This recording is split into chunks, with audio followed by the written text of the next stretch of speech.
Hey guys, what's up? My name is Jazz.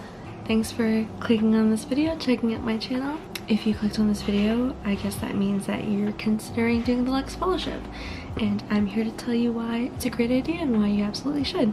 So for starters, and for those of you who don't know, the Lux Fellowship is a pre-law fellowship for students who are either considering going into law or for students who are just about finishing their undergrad and applying for law school. The Lux Fellowship is a great way to give you an insight into like the day-to-day life of a law student or the kind of work that it would entail to be a law student.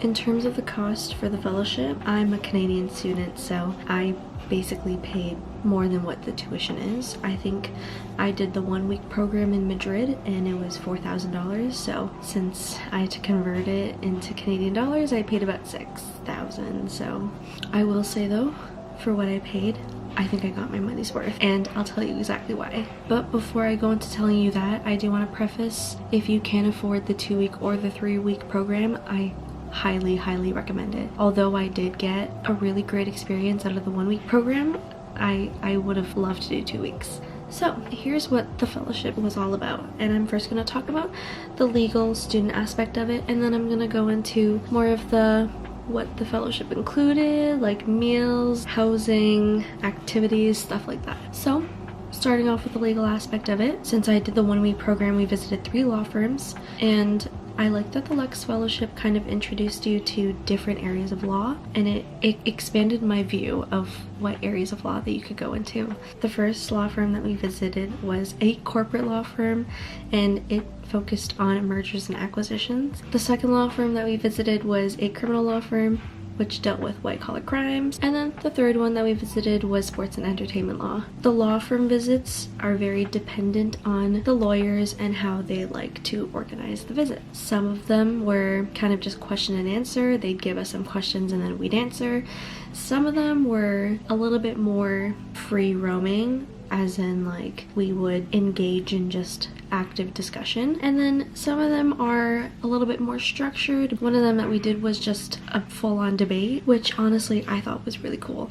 But that being said, your law firm visits might look very different. Again, they're very dependent on how the lawyers like to structure the visits. The night before the law firm visits, the legal associate sent us a package of the case that we were going to be discussing. Some lawyers use real cases and some of them use fake cases for the purpose of teaching. It all really depends, but I do suggest always reviewing it and doing your homework the night before. With the Lux Fellowship, we also had about, I think, an hour or almost 2 hours of doing what was called an LTS, a legal training session, and we did this with our legal associate. Every Lux Fellowship has a legal associate who is basically a law student, and they go through these sessions teaching you sort of the process of applying for law schools and maybe doing some like brief introductions into like law, just kind of like the basic things. I fully recommend taking notes throughout all of these. Take notes in your law firm visits, take notes in the LTSs, because it's very valuable information. And finally, the legal excursions. And again, this is going to look very different depending on what country you're in. Because I was in Madrid,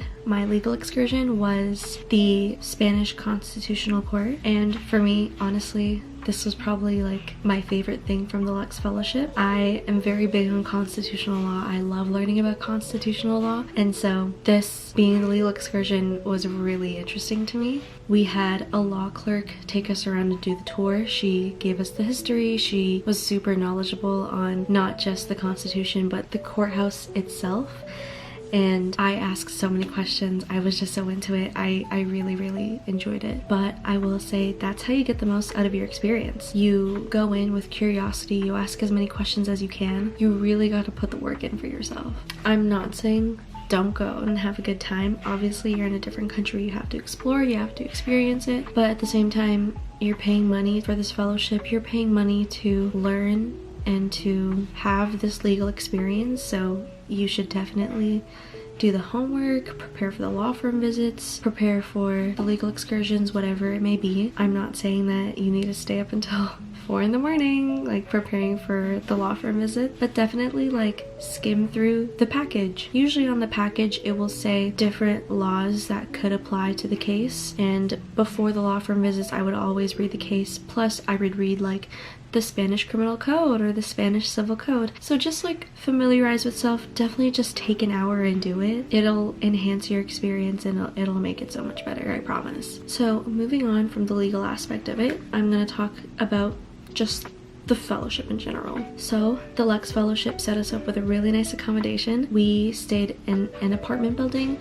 There were about 3 to 4 girls in each room. Most girls had like their own room, but I think depending on how big the room is and how many people are in there, you might have to share a space with somebody else. The Lux Fellowship was really great. They did grocery shopping for us for breakfast. So before you meet up with everyone for the day, you basically just cook breakfast at home. And then usually it's like a lunch or a dinner that's included. For me, there were 4 lunches, I think, or maybe 3, but there were lunches and then we had dinner for the very last night. The lunches and the dinner, very filling. You can order whatever you want. It includes like soft drinks, juices, water, just nothing alcoholic. I really enjoyed the meals and the lunches that were included because they really tried to incorporate the country's culture into the meals that they were providing. So for example, I was in Spain, we had paella, we had a lot of tapas, we just had a lot of cultural food, and I feel like I'm personally not very picky, but for people who are a little bit picky with their food, it's a great way to like immerse yourself in the culture, try new things. So I really appreciated the Lux Fellowship for that reason. The only meal I had to cover for myself was the dinner that wasn't included, or the lunch the day that we had the dinner. And then as well, if I wanted like coffee or like croissants throughout the day, like I'd have to buy that myself as well. But otherwise, you're set up with what's called a city manager, and the city managers are super knowledgeable on like good eats in your city, good things to do in your city. So if you're looking for something to do on your free time, definitely reach out to them, take advantage of their knowledge of the city.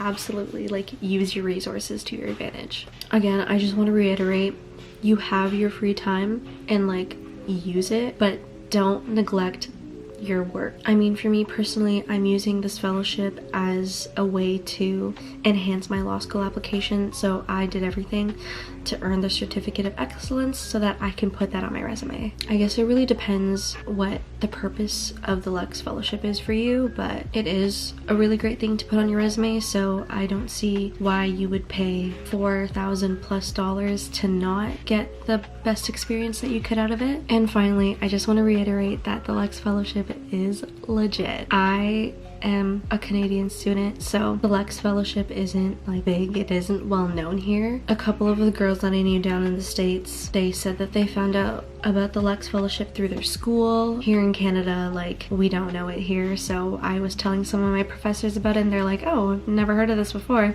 I was googling reviews, I was looking at the reviews on the website, I was looking on Reddit, I was looking for YouTube videos. There was just not much outside of the reviews that Lex had posted. I would have liked to see this kind of YouTube video just talking about the fellowship and just confirming that it's legit, but I'm telling you now, it's legit and it's worth the money. I read some posts on Reddit saying that they don't think it's worth the money, but I certainly think that it's worth the money because I had a really great experience. I learned so much. I would do it all again. I would do a 2-week, I would do a 3-week if I could. Definitely worth the money, worth your while. Anyway, that's kind of all I have to say about the Lux Fellowship. I did a video montage about my time in Madrid, and I'll put a link to that video in the description. If I didn't answer any of your questions, please comment and I will answer as best as I can. Again, thanks for checking out this video. Please subscribe. I don't have very many videos up right now, but I'm planning on being more frequent on YouTube, so please subscribe, like this video, comment down below. Yeah, thanks for checking me out. I'll see you guys next time. Bye!